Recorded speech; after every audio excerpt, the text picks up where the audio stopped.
Hello aspirant, आप सभी का मेरे यूट्यूब चैनल यूपीपीएससी अध्ययन में बहुत बहुत स्वागत है। और मैं हूं आपकी टीचर रश्मि सिंह। और आज हम लेके आए हैं आपके लिए इन्वायरमेंट इकोलॉजी से इन्वायरमेंट इकोलॉजी की टेस्ट सीरीज लेके आए हैं, जिसमें 10 क्वेश्चन है। जैसे हम कराते हैं अल्टरनेट, हमारी ये सीरीज चलती है। तो 10 क्वेश्चन कराने का रीजन ये है कि हम विद एक्सप्लेनेशन कराते हैं, क्योंकि सिर्फ ABCD नहीं कराते हैं। और एक्सप्लेनेशन मिला के क्वेश्चन 10 से लेके 10 का अगर हम एक्सप्लेनेशन भी जोड़े जाए तो फिर ये 30-40 तक पहुंच जाएगा। ठीक है। और फिर दूसरा रीजन ये है कि अगर हम ज़्यादा लंबा क्लास लेंगे तो आप लोगों को भी पढ़ना होता है, रिवीजन करना होता है। बच्चे ये याद रखिए कि हमेशा सिर्फ प्रैक्टिस से ही सिलेक्शन नहीं हो जाएगा, आपको पढ़ना पड़ेगा, रिवीजन करना पड़ेगा, उसके बाद प्रैक्टिस करनी, MCQ सीरीज लगानी है। उसके बाद फिर आप देखेंगे कि आप कहाँ गलत हो रहे हैं, तो उसको फिर से पढ़िए और रिवाइज कीजिए। ठीक है। इसलिए हम ये 10 क्वेश्चन लाने का रीज़न ये है हमारा। ठीक है। तो आज हम लगा लेते हैं अपनी PPT और स्टार्ट करते हैं आज की क्लास। ठीक है। और केवल ये एनवायरमेंट इकोलॉजी की टेस्ट सीरीज, जैसे कि हम अलग अलग सब्जेक्ट वाइज GS की ये टेस्ट सीरीज चल रही है, और हम इसमें MCQ के माध्यम से रिवीजन करा रहे हैं पूरा GS का। ठीक है। और जिसमें सब्जेक्ट वाइज रिवीजन कराते हैं और अल्टरनेट हमारी क्लास चलती है। जैसे कि आज हम एनवायरमेंट इकोलॉजी करा रहे हैं, अब हम परसों फिर से पॉलिटी लेंगे। ऐसे पूरे हफ्ते में अलग अलग सब्जेक्ट की क्लास लगती है, जिसमें एनवायरमेंट इकोलॉजी भी है, साइंस भी है, पॉलिटी भी है, इकोनॉमिक्स भी है, हिस्ट्री भी है और जियोग्राफी भी है, और करंट अफेयर भी है। करंट अफेयर भी हम लेके चलते हैं। लेटेस्ट जो करंट अफेयर होंगे वो मंथ का वही हम पढ़ाते हैं। ठीक है। यानी कि 6 मंथ का जो लेटेस्ट करंट अफेयर रहेगा वो हम पढ़ाएंगे। ठीक। और इसके साथ साथ अब हम हिंदी भी स्टार्ट करेंगे, हिंदी की भी क्लास लेंगे। इसमें हिंदी की टेस्ट सीरीज भी डालेंगे कि RO की हिंदी भी बहुत जरूरी है। ठीक है। क्योंकि आपको RO में सिलेक्शन लेना है तो हिंदी को बहुत ही मजबूत करना पड़ेगा। ठीक है।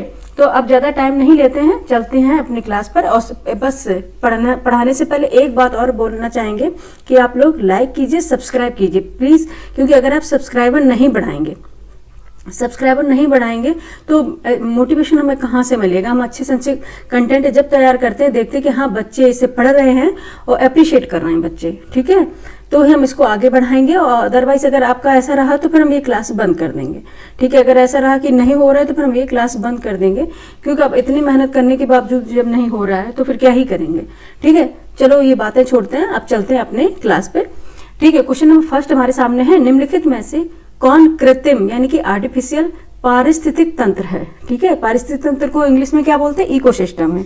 ठीक है। क्या है? इकोसिस्टम है। पेन ले लेते हैं।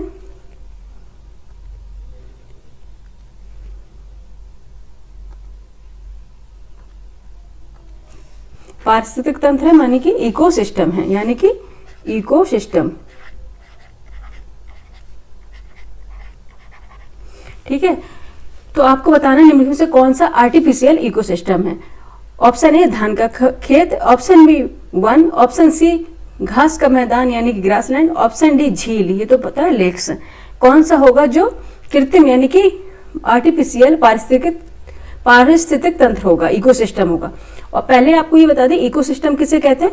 इकोसिस्टम वह क्षेत्र होता है जहां पे लिविंग ऑर्गेनिज्म और non living organism, living things और नॉन लिविंग, और उसके आसपास का पर्यावरण को स्थापित करता है। ठीक है। लिविंग थिंग्स और नॉन लिविंग दोनों ही रहते हैं उस तंत्र में, और ठीक है, और आसपास का उनका पर्यावरण रहता है। यानी कि कोई भी जीव उसको पूरी अपनी साइकिल चलाने के लिए, यानी कि लाइफ साइकिल चलाने के लिए जितने पर्यावरण की जरूरत पड़ती है, जितने तंत्र, वो पूरा उसमें पाया जाएगा। ठीक है। किसमें? पारिस्थितिक तंत्र में। और ये अलग अलग होते हैं। ठीक है। ये आर्टिफिशियल भी होते हैं, नेचुरल भी होते हैं। ठीक है। अभी जैसे हम बताएंगे तो कौन सा होगा निम्नलिखित में से कौन कृत्रिम पारिस्थितिक तंत्र है, कौन सा इकोसिस्टम है जो आर्टिफिशियल है। तो ऑप्शन अपना क्या हो जाएगा आंसर? धान का खेत, यानी कि धान का खेत है, ये आर्टिफिशियल है। ठीक है। बाकी वन जो फॉरेस्ट हैं ये आर्टिफिशियल तो नहीं होते हैं, ये नेचुरल होते हैं। ग्रासलैंड भी नेचुरल होते हैं, और लेक्स भी नेचुरल भी होती हैं। और लेक्स की अगर बात करें, ये नेचुरल भी होती हैं और ये आर्टिफिशियल भी हो सकती हैं। लेकिन अगर इसके बाद पहले अगर ये लेक्स दी गई हैं लेकिन धान का खेत दिया गया था तो ये ही होगा आंसर। ठीक है। ऑप्शन ए हमारा राइट आंसर हो जाएगा। ठीक है। तो अब हम आपको बता दें कि इकोसिस्टम है, इनको 3 भागों में डिवाइड किया गया है। ठीक है। 3 भागों में ये मोटा पेन चल रहा है, इसका ये है कि रीजन और पेन इसमें अभी वर्क नहीं कर रहे हैं। ठीक है। और पेन इसमें वर्क नहीं कर रहा है, टाइम लगेगा थोड़ा, क्योंकि मैं जैसे फ्री होंगी उसके बाद ही मैं इसको सही कराऊंगी। ठीक है, कोशिश करूंगी घर से हो जा रहा है, ठीक है, क्योंकि अगर मैं इसको पूरा फॉर्मेट कराऊंगी तो फिर टाइम लग जाएगा, ठीक है। तो 3 डिवाइड किया जाता है, 3 पार्ट में डिवाइड किया जाता है, ठीक है। पहला है स्थलीय, स्थलीय यानी कि लैंड बेस्ड जो इकोसिस्टम होता है वो स्थलीय, एंड ये है जलीय, एक होता है स्थलीय एक जलीय, ठीक है। और ये होगा मानवीकृत यानी कि मानव द्वारा निर्मित, ह्यूमन मेड, ठीक है, ह्यूमन मेड हो गया मानवीकृत, ठीक है, मानवीकृत, ठीक है, ये हो गया मानवीकृत। अब स्थलीय है जो लैंड है, ये लैंड बेस है इकोसिस्टम है, और जलीय है वाटर बेस्ड इकोसिस्टम है, और मानवीकृत है ह्यूमन मेड यानी कि आर्टिफिशियल इकोसिस्टम है। और स्थलीय में कौन कौन से आएंगे, जैसे वन है, वन यानी कि फॉरेस्ट, ठीक है, वन यानी फॉरेस्ट, एंड घास स्थल यानी कि ग्रासलैंड, पेन को इसे कर लेते हैं एक मिनट,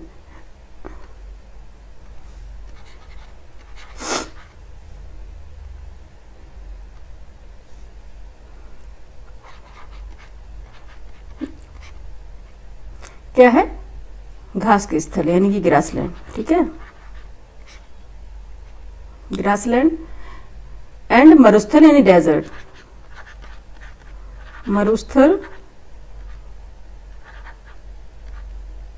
यानी डेजर्ट, ये हो गए वन, घास स्थल और मरुस्थल, ठीक है, ये स्थली में आ गए। और जली में आ जाएंगे, तालाब है, पॉन्ड्स है, ठीक है, तालाब यानी पॉन्ड्स, झील लेक्स,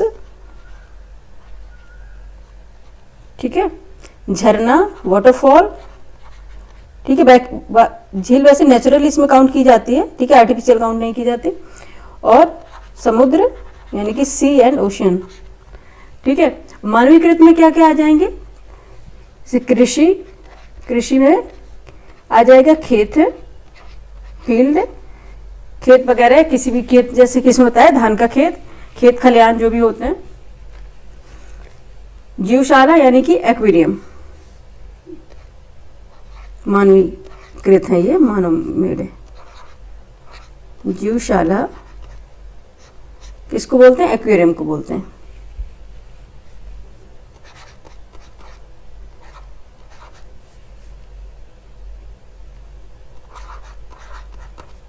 एक्वेरियम, ठीक है, एक्वेरियम देखा होगा ना, जिसमें मछली वगैरह रखते हैं, एक्वेरियम जीवशाला बोलते हैं उनको, ठीक है, ये है। और अंतरिक्ष यान वगैरह ये सब क्या है, मानवीकृत हैं, ठीक है, अंतरिक्ष यान वगैरह ये सब क्या है, मानवीकृत यानी कि ह्यूमन मेड है, ह्यूमन मेड इकोसिस्टम है, ठीक है। ये है, क्यों लिख रहे हैं, अंतरिक्ष यान, ठीक है, अंतरिक्ष यान, ठीक है, ये इकोसिस्टम की बात हो रही है, ये अंतरिक्ष यान है, ठीक है। ये वन है या घास स्थल, इनका अलग अपने, जैसे ग्रासलैंड होगा उनका पूरा एक अपना अलग इकोसिस्टम होता है, वहाँ पे फ्लोरा और फौना है वो अलग ही प्रकार के पाए जाएंगे, और डेजर्ट में जो फ्लोरा फौना है वो अलग प्रकार के पाए जाएंगे, और ठीक है, और उनका उसी एरिया में अपना उसी पर्यावरण में उनकी पूरी लाइफ साइकिल चलती है, ठीक है। तो ये पर्टिकुलर एक क्षेत्र होता है, परिस्थिति तंत्र क्या होता है, एक पर्टिकुलर क्षेत्र होता है जिसमें फ्लोरा फौना उसी प्रकार ग्रो करते हैं जैसा वो सिस्टम होगा, यानी कि जैसा वो इकोसिस्टम होगा, ठीक है। जैसे ग्रासलैंड का अलग होता है और डेजर्ट का अलग होगा, वैसे ही तालाब में अलग होंगे, और झरनों में और ओशियन में और या सी में अलग होगा, ठीक है। और मानवकृत में अगर बात करी जाए यानी कि ह्यूमन मेड की बात की जाए तो इसमें खेत वगैरह आ जाएंगे, खेत खलिहान आ जाएंगे, देखिए अगर कोई खेत है तो वहाँ पे भी इकोसिस्टम एक डेवलप हो जाएगा, ठीक है, जिसमें वहाँ पे माइक्रो ऑर्गेनिज्म, रैट्स वगैरह और भी जो जानवर वगैरह होगा वो पूरा उसी एक धान का खेत होगा उसमें एक अपना लाइफ साइकिल चलाएंगे, ठीक है। तो वहां पे भी एक इकोसिस्टम यानी कि तैयार हो जाएगा। एक्वेरियम का भी अपने एक इकोसिस्टम होता है। इस तरह से पारिस्थितिक तंत्र क्या है, जीवों का एक क्या है लाइफ साइकिल के पूरा लाइफ साइकिल जिनके पर्यावरण के आसपास घूमता है वो एक तंत्र है, वो एक इकोसिस्टम है, ठीक है।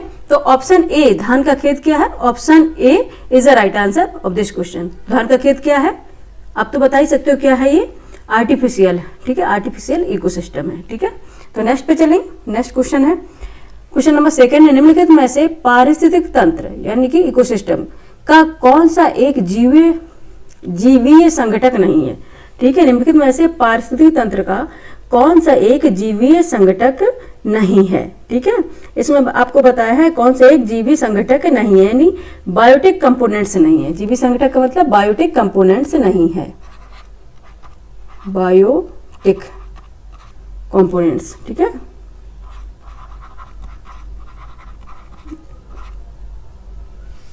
अंदर ही लिख दिया, एक्चुअली दूसरा पेन लेके देखते हैं, शायद चल जाए।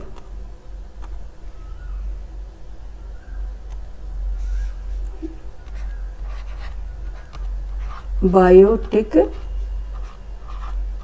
कंपोनेंट, वाह चल गया थोड़ा। ठीक है, क्या है, बायोटिक कंपोनेंट्स नहीं है। ठीक है,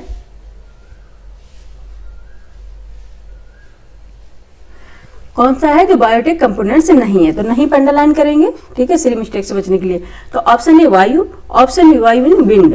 ठीक है, ऑप्शन बी वनस्पति वेजिटेशन, ऑप्शन सी जीवाणु बैक्टीरिया, एंड ऑप्शन डी जानवर यानी कि वाइल्ड एनिमल्स। ठीक है, ठीक है, जीवाणु यानी बैक्टीरिया और विषाणु उसे बोलते हैं वायरस को। ठीक है, तो इसमें बताया कि कौन सा है जो बायोटिक कंपोनेंट्स नहीं है, तो ऑप्शन क्या हो जाएगा, ऑप्शन क्या हो जाएगा, ए यानी कि wind. Option A is the right answer. ठीक है, यानी कि क्या हो जाएगा, विंड हो जाएगा। ठीक है, अब बायोटिक कंपोनेंट्स क्या होते हैं, जीवित संगठक ऐसे जीवित यानी कि ऐसी जीवित वस्तुएं हैं जो एक पारिस्थितिकी तंत्र का निर्माण करती हैं। ठीक है, ये जो बायोटिक कंपोनेंट है ऐसी जीवित वस्तुएं होती हैं जो एक यानी कि पारिस्थितिकी तंत्र का निर्माण करती हैं। ठीक है, उन्हें बायोटिक कंपोनेंट्स बोलते हैं। ठीक है, और ये क्या होती है, जीवित यानी कि लिविंग थिंग्स होती है, लिविंग ऑर्गेनिज्म होते हैं। ठीक है, यहाँ पर नॉन लिविंग की बात नहीं हो रही है, यहाँ लिविंग की बात हो रही है। ठीक है, तो लिविंग थिंग्स में वनस्पति है, जीवाणु है, जानवर है, लेकिन वायु क्या लिविंग थिंग्स है, नहीं है ना। तो इसमें नॉन बायोटिक कंपोनेंट की बात पूछी गई थी ना कि कौन सा बायोटिक कंपोनेंट्स नहीं है, तो वो क्या है, विंड होगी। ठीक है, अच्छा इसमें देख लेते हैं, अगर देखेंगे बायोटिक कंपोनेंट्स में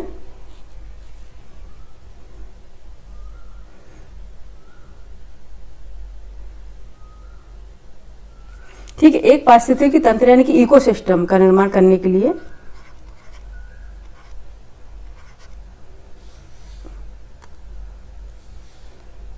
अरे वो भी मिट गया।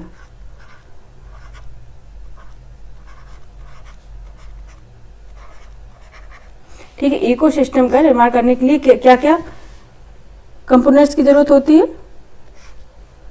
कौन होते हैं, कौन कौन होते हैं, इसको डिवाइड करते हैं 3 पार्ट में, 2 and 3। ठीक है, पहला होता है उत्पादक यानी कि प्रोड्यूसर।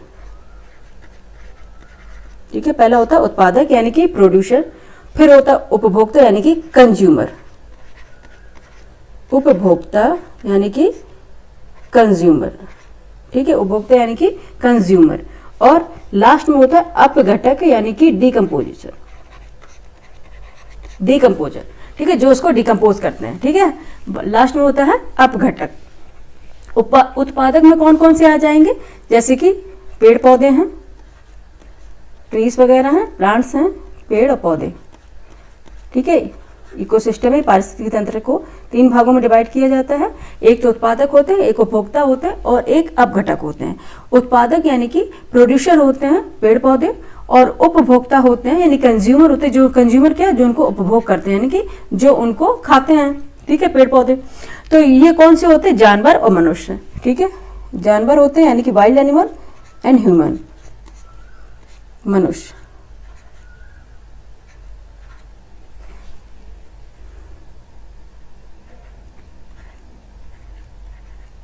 ठीक है, मनुष्य। और अपघटक में कौन कौन से आ जाएंगे, कवक, कवक है और जीवाणु हैं। विषाणु नहीं होंगे इसमें, ठीक है, याद रखना विषाणु नहीं है। ये क्वेश्चन आया हुआ है पीसीएस में कि कौन कौन से डिकम्पोजर है, ठीक है, कौन कौन से अपघटक हैं। तो उसमें कौन कवक दिया था, जीवाणु दिया था, विषाणु भी दिया था।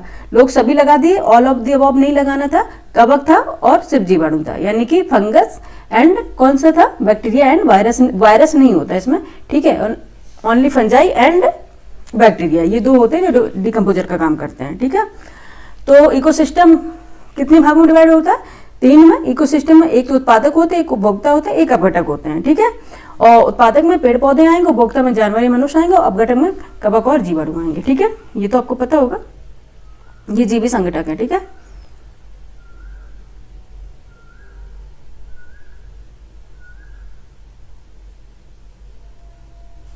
ठीक है, ये इकोसिस्टम का है, और इसमें ये कौन से हैं, जीवी संगठक है, ठीक है। यहाँ पे लिख देते हैं जीवी संगठक है, बायोटिक कंपोनेंट्स है, कि नहीं आप कंफ्यूज हो जाएं। कंपोनेंट्स, ठीक है, ये है बायोटिक कंपोनेंट्स।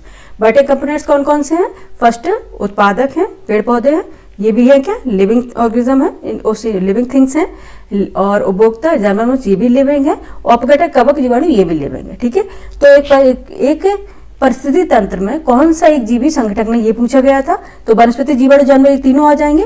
कौन नहीं होगा, वायु नहीं होगा, विंड नहीं होगी, ठीक है। Option A is the right answer of this question, ठीक है, option A is the right answer of this question. Next question पे चले। नेक्स्ट क्वेश्चन हमारा है क्वेश्चन नंबर 3, खाद्य श्रृंखला।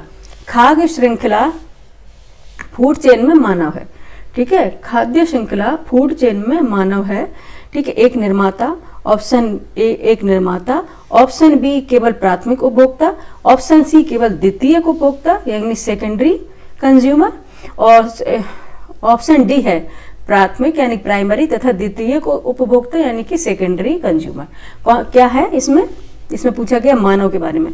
खाद्य श्रृंखला ये फूड चेन में मानव किस पोजीशन पे है, ये आपसे पूछा गया है। तो आंसर क्या हो जाएगा, प्राथमिक तथा द्वितीयक उपभोक्ता दोनों है, ठीक है, प्राथमिक और द्वितीयक उपभोक्ता दोनों है ह्यूमन। वो कैसे है, क्योंकि मानव शाकाहारी यानी कि मानव शाकाहारी और मांसाहारी दोनों है, ठीक है, मानव शाकाहारी और मांसाहारी दोनों है, ठीक है, हर्बीवोरस एंड कार्निवोरस।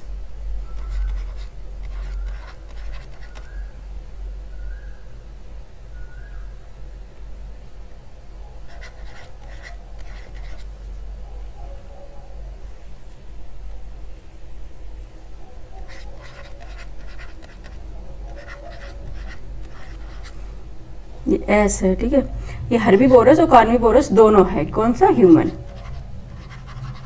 ठीक है। हर्बीवोरस देखो यही तो पेन ये नहीं करता है काम, इसलिए फिर हम वही लगा लेते हैं। फिर इसमें अपने आप ठीक बता रहा है कि अपडेट ही कुछ दिन तक है, वो अपने आप ठीक हो जाएगा, नहीं तो अगर हम ले जाएंगे साइबर कैफे वगैरह, ठीक है, तो काफ़ी पैसे ले लेंगे। 5-6 हम पहले इसमें लगा चुके हैं बच्चे, ठीक है। आपको पता है कि अब आप बोलना नहीं चाहेंगे, क्या ही करना है बोल के,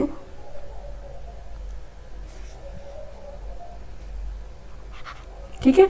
हर्बीवोरस एंड कार्निवोरस, हर्बीवोरस शाकाहारी और कार्निवोरस मांसाहारी दोनों है, क्योंकि जब हर्बीवोरस है तब क्या है, प्राइमरी, देखो ये चल नहीं रहा है, तब क्या है एक्चुअली पता है, या तो इसका कुछ सपोर्ट नहीं हो रहा, विंडो 10 है हमारी, अभी विंडो 11 में इसमें करना पड़ेगा, नहीं होता तो फिर, क्योंकि कई फॉर्मेट में बहुत सी चीज़ें इसमें इंपॉर्टेंट पड़ी हुई हैं, वो डिलीट हो जाएंगे बच्चे। आप लोग बताइएगा कमेंट करके इसको कैसे सही कर सकते हैं, ठीक है। हर्बीवोरस है, ये क्या है, प्राथमिक, ये प्राथमिक उपभोक्ता है, ठीक है। अच्छा हम वही ले लेते हैं, क्या ही दिक्कत और हो रही है।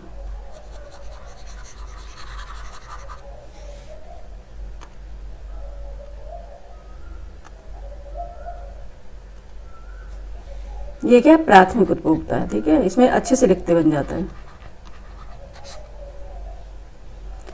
अगर हर्बीवोरस है तो क्या है, प्राथमिक उपभोक्ता है, ठीक है। और अगर कार्निवोरस है तब क्या है, सेकेंडरी कंज्यूमर है, यानी कि द्वितीयक उपभोक्ता, ठीक है। इसलिए मानव क्या है, ह्यूमन क्या है, प्राथमिक तथा द्वितीय उपभोक्ता दोनों है, क्योंकि ये हॉर्बिवोरस यानी कि हर्बिवोरस एंड कार्निवोरस दोनों है। ठीक है, हर्बिवोरस एंड कार्निवोरस दोनों है। ठीक है, तो option D is the right answer of this question. Next question पे चलेंगे। क्वेश्चन नंबर है 4। दो भिन्न समुदायों के बीच का संक्रांति क्षेत्र कहलाता है। ठीक है, दो भिन्न समुदायों के बीच का संक्रांति क्षेत्र कहलाता है। Option A ecotype, option B ecad, option C ecosphere, option D ecotone. क्या कहलाता है बताइए, क्या कहलाएगा? इकोटोन। ठीक है, क्या कहलाता है? इकोटोन कहलाता है। ठीक है, जो दो भिन्न समुदायों के बीच का जो संक्रमण क्षेत्र होता है उसे इकोटोन कहते हैं। ठीक है, जैसे कि दो विभिन्न समुदाय, जैसे एक ये है, एक समुदाय ये है, ये समुदाय मान लेते हैं ए है, ये समुदाय ए है और ये समुदाय बी है। ठीक है, यानी कि ये ए बायोम है, ये बी बायोम है। ठीक है, ये ए बायोम है, ये बी बायोम है। ठीक है, अगर इसको हमने मान लिया ये जंगल यानी फॉरेस्ट है। ठीक है, जंगल यानी फॉरेस्ट है, और इसको ग्रासलैंड यानी कि घास के स्थल है। ठीक है, और फिर ये जो क्षेत्र है, ये जो क्षेत्र डेवलप हुआ है, ठीक है, इसको बोलेंगे इकोटोन। क्या बोलेंगे? इकोटोन। इसको क्या बोलेंगे? इकोटोन।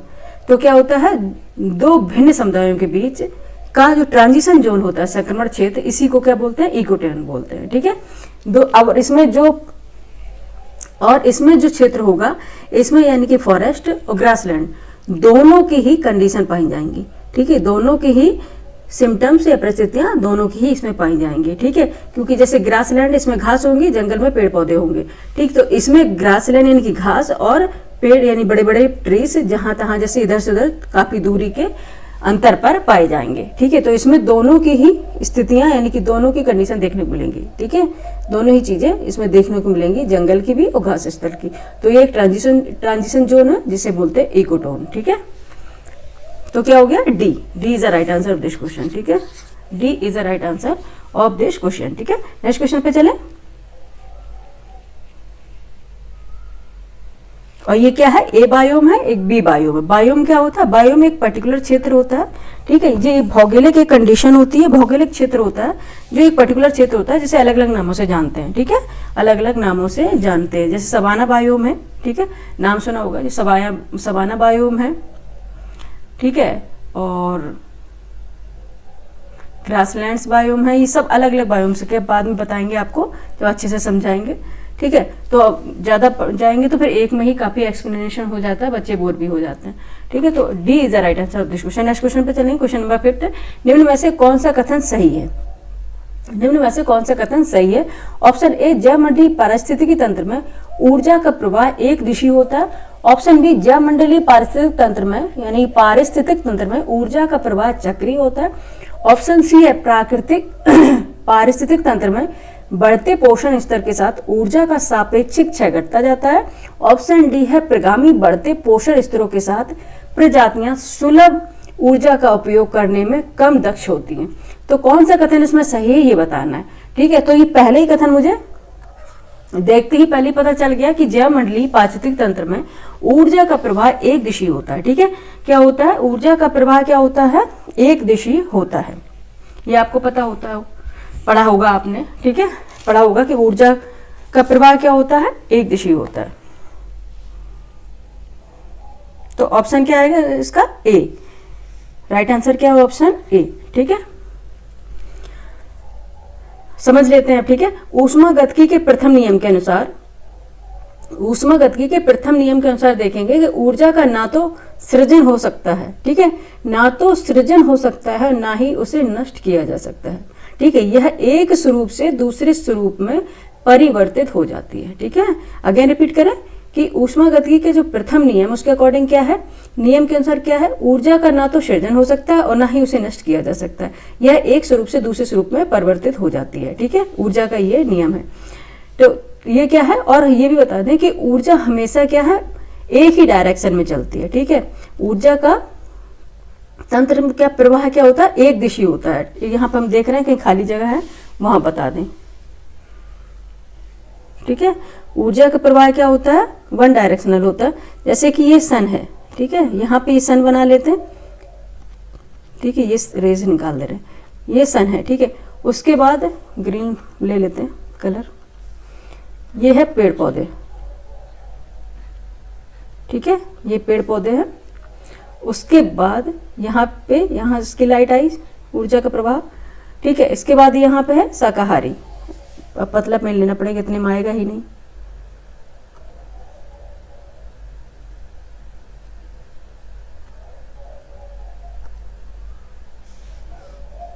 इधर हो जाएगा क्या है, शाकाहारी,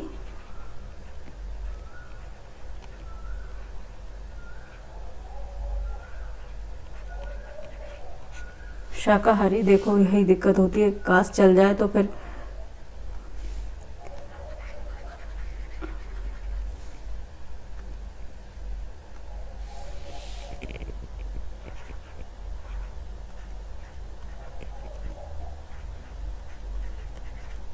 ठीक है, शाकाहारी। उसके बाद जस्ट फिर मांसाहारी, मांसाहारी, ठीक है, मांसाहारी। फिर होता है मांसाहारी माने शीर्ष मांसाहारी,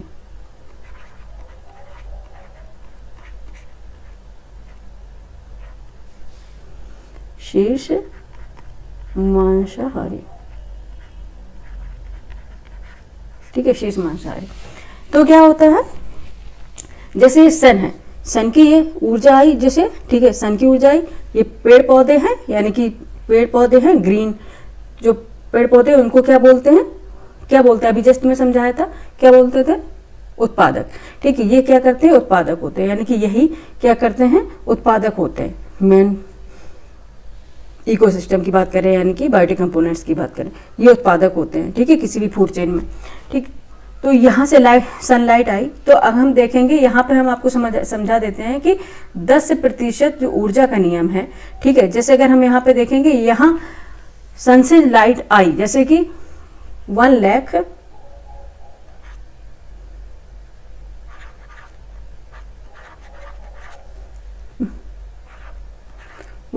ऊर्जा इकाई, ऊर्जा इकाई, ठीक है, 1 लाख ऊर्जा इकाई यहाँ प्राप्त हुई। लेकिन इसके पास, यानी जो ग्रीन प्लांट्स हैं, जो उत्पादक है, इनके पास तो 1 लाख ऊर्जा इकाई प्राप्त हुई, ये समझाने के लिए बता रहे हैं, ठीक है। और लेकिन जब यह शाकाहारी, जब शाकाहारी इसे लेता है, यानी कि कंज्यूम करता है, तो इसके पास कितनी ऊर्जा ही कंज्यूम, यानी कितनी ऊर्जा इकाई प्राप्त होती है इसे, इसे होती केवल 10,000, 10,000 ऊर्जा इकाई से मिलती है, ठीक है, शाकाहारी को, यानी कि हर्बीवोरस को। और उसके बाद जब ये हर्बीवोरस को जब कंज्यूम करता है कार्निवोरस, ठीक है, तो इसे फिर कितनी मिलती है, ओनली 1000 ऊर्जा की इकाई प्राप्त होती है। इस तरह से ऊर्जा की मात्रा घटती जाती है, ठीक है। तो ये ऊर्जा की मात्रा घटती जा रही है, ठीक है, 10% रूल से, 10% रूल्स ऑफ एनर्जी के अकॉर्डिंग ये क्या होती है, ऊर्जा घटती जाती है। और बाकी यहाँ पे ऊर्जा लैप्स हो जाती है, ठीक है, वो क्या एवोपरेशन में हो जाती है, अपचयन वगैरह, इन सब मेटाबॉलिज्म वगैरह की क्रियाएं होती हैं, इनमें चली जाती है ऊर्जा, ठीक है। तो केवल क्या होती है कि ओनली 90% जो ऊर्जा है, 90% जो एनर्जी है, वो क्या होती है, लॉस हो जाती है, ठीक है।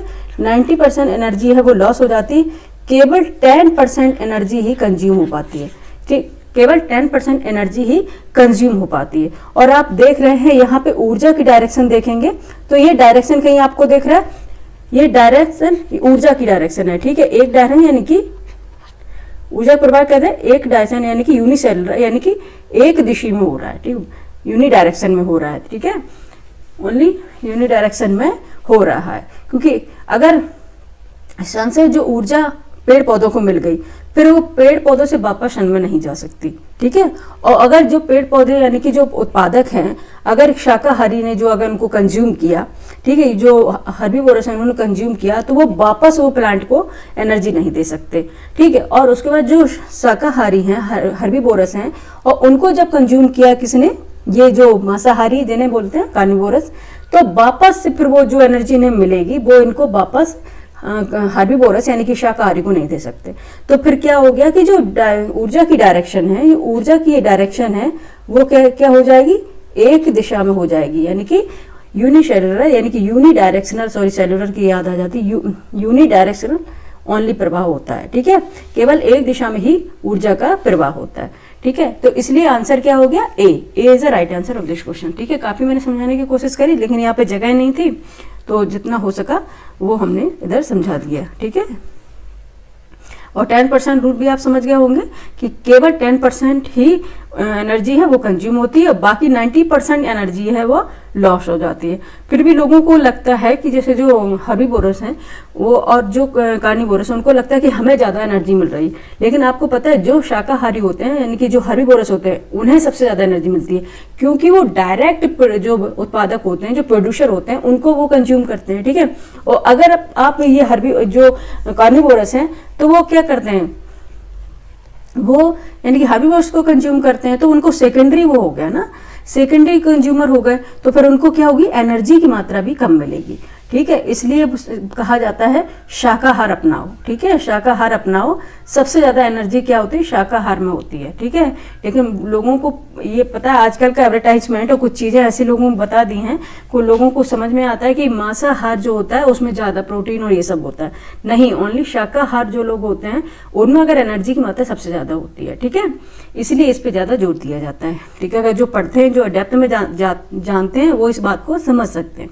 ठीक है, option A is the right answer of this question. नहीं चल और आगे नहीं बताएंगे क्योंकि फिर बहुत ज्यादा ही हम डिटेल में चले जाते हैं। ठीक है, नेक्स्ट क्वेश्चन पे चलेंगे। नेक्स्ट क्वेश्चन है हमारा क्वेश्चन नंबर 6 है, जैव विविधता का अर्थ है। ठीक है, जैव विविधता का अर्थ यानी बायोडाइवर्सिटी, बायोडाइवर्सिटी, बायोडाइवर्सिटी। ठीक है,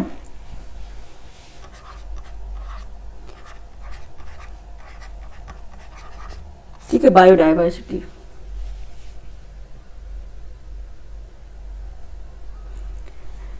ठीक है, जैव विविधता किसे बोलते हैं, बायोडाइवर्सिटी। बायोडाइवर्सिटी का अर्थ है ए विभिन्न प्रकार के पादप एवं वनस्पति, ऑप्शन बी विभिन्न प्रकार के जंतु, ऑप्शन सी एक निर्धारित क्षेत्र में विभिन्न प्रकार के पादप एवं जंतु, ऑप्शन डी विभिन्न प्रकार के विदेशागत पादप एवं जंतु। क्या होंगे बायोडाइवर्सिटी, ये जो बायोडाइवर्सिटी का अर्थ क्या होगा, बताइए आप, क्या होगा बायोडाइवर्सिटी का अर्थ।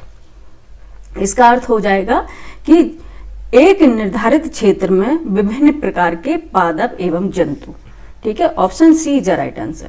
ठीक है, एक निर्धारित क्षेत्र में विभिन्न प्रकार के पादप एवं जंतु। ठीक है, एक ही पर्टिकुलर एरिया में विभिन्न प्रकार के फ्लोरा एंड फौना।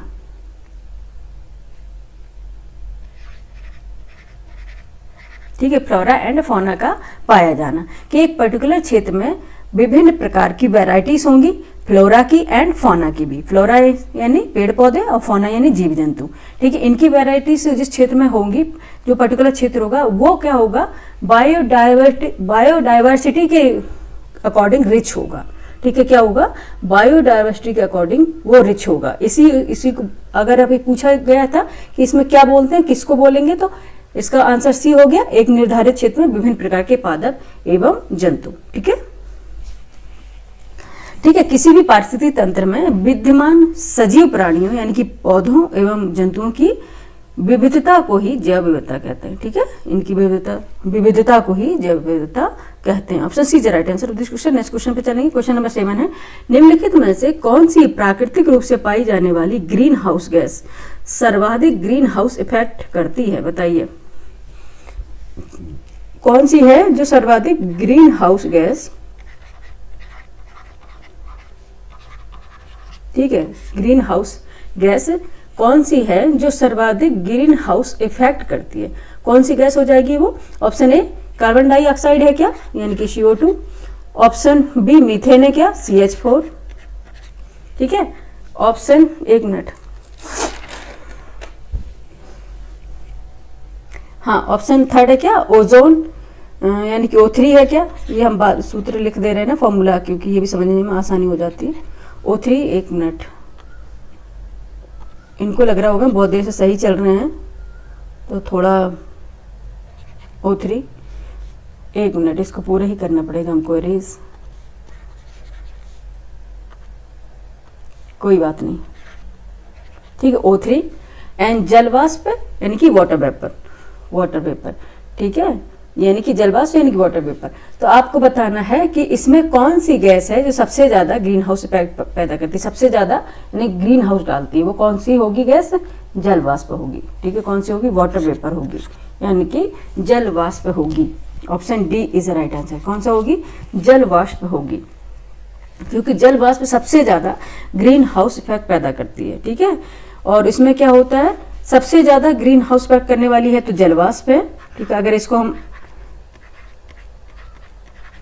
असेंडिंग या डिसेंडिंग ऑर्डर में करें तो सबसे पहले है जल वाष्प, उसके बाद आती है CO2 यानी कि कार्बन डाइऑक्साइड, उसके बाद आती है मीथेन यानी कि CH4, और उसके बाद आती है ओजोन यानी कि O3, ठीक है।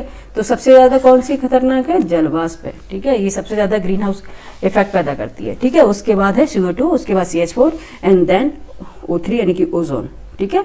तो option D is the right answer of this question. Next question पे चलेंगे।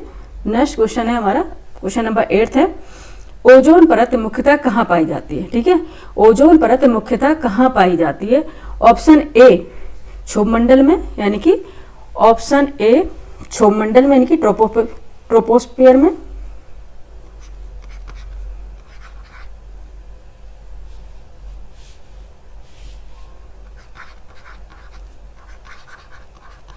ट्रोपोस्फियर में, ठीक है। और ऑप्शन बी क्या है? मध्यमंडल यानी कि मीजोस्फीयर में,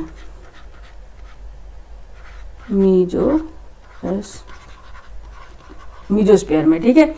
और ऑप्शन सी समताप मंडल यानी कि स्ट्रेटोस्फीयर में, स्ट्रेटोस्फीयर, ठीक है, स्ट्रेटोस्फीयर में। और बाह्यमंडल यानी कि एक्सोस्फीयर में,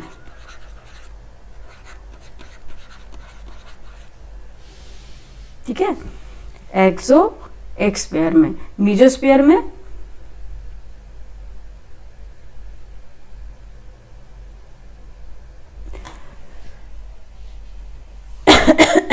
एक मिनट बच्चे, ठीक है। आप बताइए ओजोन परत मुख्यतः कहाँ पाई जाती है? ट्रोपोस्फियर में, मीजोस्फीयर में, स्ट्रेटोस्फीयर में या एक्सोस्फीयर में? कहाँ पाई जाएगी? कहाँ पाई जाएगी? स्ट्रेटोस्फीयर में, ठीक है। सबसे ज्यादा ओजोन कहाँ पाई जाती है? स्ट्रेटोस्फीयर में पाई जाती है, ठीक है। Option C is the right answer, ठीक है। कहाँ पाई जाएगी? स्ट्रेटोस्फीयर में पाई जाएगी। ओजोन परत है जो समताप मंडल में पृथ्वी की सतह से 20 से 35 किलोमीटर की ऊंचाई की मध्य पाई जाती है, ठीक है। ये क्या है? अगर पृथ्वी की सतह से 20 से 30 किलोमीटर, ठीक है, 20 से 30 किलोमीटर की ऊंचाई के मध्य पाई जाती है समताप मंडल में, ठीक है। ओजोन परत क्या है? समताप मंडल में पृथ्वी की सतह से देखा जाएगा तो 20 से 35 किलोमीटर की ऊंचाई के मध्य पाई जाएगी ओजोन, ठीक है, O3, ठीक है। ओजोन परत क्या पाएगी? स्ट्रेटोस्फीयर में पाई जाएगी 20 से 30 किलोमीटर, ये पूछा गया है, ठीक है। ये हाइट पूछी गई इसलिए हम इसको मेंशन किए हुए हैं, ठीक है। 20 से 30 किलोमीटर की ऊंचाई में पाई जाती है ओजोन, ठीक है, समताप मंडल में। और ये भी पूछा गया एक, अगर ये स्ट्रेटोस्फीयर की जगह अगर ये ट्रोपोस्फीयर में पाई जाती है ओजोन, तो फिर ये क्या एक पॉल्यूटेंट का काम करती है, ठीक है। तब इसे क्या बोलते हैं? पॉल्यूटेंट बोलते हैं, सेकेंडरी पॉल्यूटेंट बोलते हैं इसे, ठीक है। और नेक्स्ट हम इसका एक क्वेश्चन लेंगे तब अच्छे से इसमें समझा देंगे, ठीक है। क्यों सेकेंडरी पॉल्यूटेंट क्या क्या होते हैं वो भी बता देंगे, ठीक है। तो option C is the right answer of this question. Next question पे चलेंगे। नेक्स्ट क्वेश्चन 9, निम्नलिखित में से कौन सुमेलित नहीं है, ठीक है। कौन सुमेलित नहीं है ये आपको बताना है और ना ही पे अंडरलाइन कर लेना सबसे पहले। ये आप वहां भी करना, आप एग्जाम हॉल में भी करना, ठीक है। कम से कम 5-6 क्वेश्चन आपके गलत होने से बच जाएंगे, ठीक है। तो एक तरफ तो जैवमंडल आरक्षित क्षेत्र है यानी कि बायोस्फीयर रिजर्व है,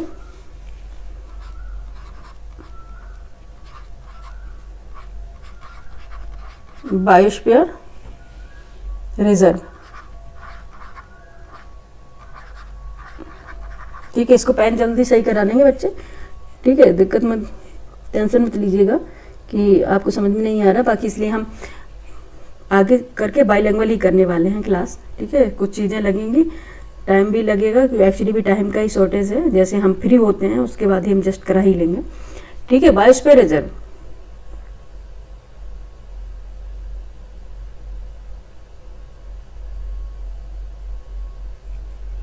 एक तरफ बायोस्फीयर रिजर्व दिए गए, एक तरफ आपको स्टेट दिए गए हैं। ठीक है, अब आपको इसमें बताना है कि कौन सा इसमें सुमेलित नहीं है। ऑप्शन ए सिमलीपाल, ठीक है, सिमलीपाल उड़ीसा सही है क्या? नौकरेक मेघालय सही है क्या? अगस्थमालाई केरल बताइए क्या है? और कंचनजंगा हिमाचल प्रदेश सही है क्या? तो इसमें कौन सा सुमेलित नहीं है? तो सिमलीपाल उड़ीसा सही है, बिल्कुल बात सही है। ठीक है, नौकरेक मेघालय में है, बिल्कुल सही है। बायोस्फीयर रिजर्व नौकरेक कहाँ पे? मेघालय में। बायोस्फीयर सिमलीपाल कहाँ पे? उड़ीसा में। और बायोस्फीयर अगस्थमालाई भी कहाँ? केरल में, ये भी सही है। लेकिन कंचनजंगा बायोस्फीयर रिजर्व कहाँ है? हिमाचल प्रदेश में नहीं है। ये कहाँ पे बताइए? कहाँ पे? सिक्किम में है। ठीक है, तो यही हमारा गलत हो जाएगा। ठीक है, ऑप्शन डी यही हमारा गलत हो जाएगा। कंचनजंगा कहाँ पे? सिक्किम में है। यहाँ पे लिख दे रहे हैं हम, सिक्किम में है। ठीक है,